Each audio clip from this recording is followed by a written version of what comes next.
Today I'm going to show you the sales process, starting from a quote going all the way to an invoice and payment. Before you can create a quote, you will first need to create a customer. I have a detailed video showing you how to create a customer, so I'm just going to give you a quick run through. To create a customer, hover over the contacts option on the sidebar. You will then select the new customer option or the customers option. To add a new customer, select the new customer button. To save time, I'm going to open an existing customer that I have already created. First, you'll fill in the company name, as well as the customer's email. You will then fill in your customer's title, first name, middle name if they have one, and their last name. Next, we are going to fill in their contact details, mainly their phone number as well as their mobile. You can also add in their fax number, Skype ID, as well as their website. From here, we are going to fill in their shipping address. If their shipping and billing address are not the same, select the Same as Shipping toggle. You can then fill in a separate billing address. As I have mentioned before, there is a detailed video on how to create a customer, so I'm just going to go over the important tabs. The first being Billing. Here you can select the preferred payment method for your customer, as well as the terms and delivery method. Lastly, we are going to look at the Tax tab, where you can select the tax code specific to your customer. Select Save once you're happy with all the information you have filled in for your customer. I am now going to show you how to create a quote, all the way to an invoice and payment. You can create an invoice directly, however, in this video I'm going to show you the full sales process. First, you're going to hover over the sales option on the sidebar. You will then select the New Quote option.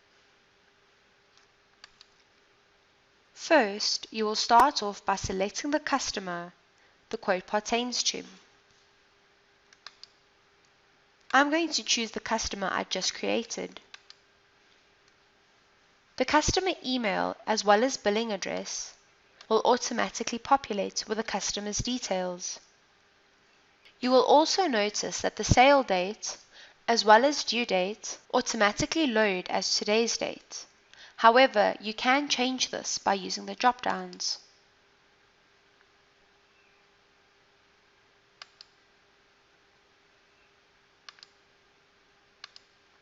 You will then enter in the purchase order number as well as the reference. You'll select the terms, department, and status applicable to the quote. Next, we're going to select a product by clicking in the product name field and selecting a product from the list. You will then enter in the quantity. You can change the tax rate by clicking in the tax rate field and selecting a tax rate. If you wish to add a new entry, select the Add New Entry button and follow the same process as we did above. If you wish to delete a line, select the red X box.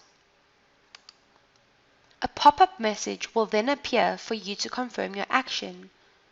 You can either delete the line or delete the whole quote. From here, we are going to select Save. The quote we have just created will now appear on the quotes list. To copy this quote to a sales order, all you have to do is select the quote you just created. You can copy it straight to an invoice by using the Copy to Invoice button. However, we are now going to take it to a sales order by using the Copy to Order button. The sales order will display the same data as the quote. It's always better to just double check that all information is correct and that nothing is missing. From here, we are going to select Save. The sales order we have just created will now show on the sales order list.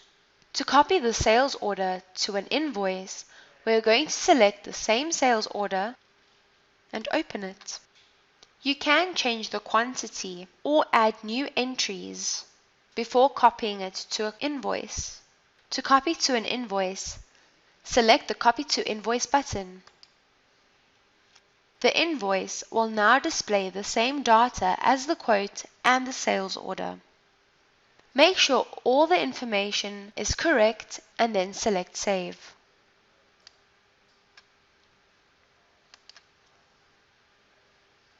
The invoice we have just created will now show on the invoice list.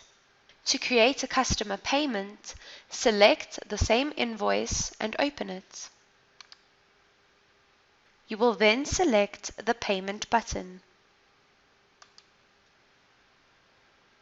The information should automatically populate all the fields. If you wish to add a comment to the customer payment, click in the Comments field and insert a comment. Select Save once you are happy. The payment you have just created will now show on the payment overview as a customer payment. To recap, in order to create a quote, sales order, or invoice, you will first need to create a customer. Once a customer has been created, you can create a quote by hovering over the sales option on the sidebar and selecting New Quote. You will fill in all the information on this quote and then select Save. Once the quote has been saved onto your quote list, reopen the quote and copy it to a sales order. Make sure all information is correct. The sales order you have just created should now display on the sales order list. To copy it to an invoice, select the sales order you have just created and copy it to an invoice by using the Copy to Invoice button. Make sure that the information on the invoice is correct and select Save. Your invoice should now appear on the invoice list. If you wish to make a payment, simply select the invoice we have just created and select the Payment button. Make sure all information is correct and select Save.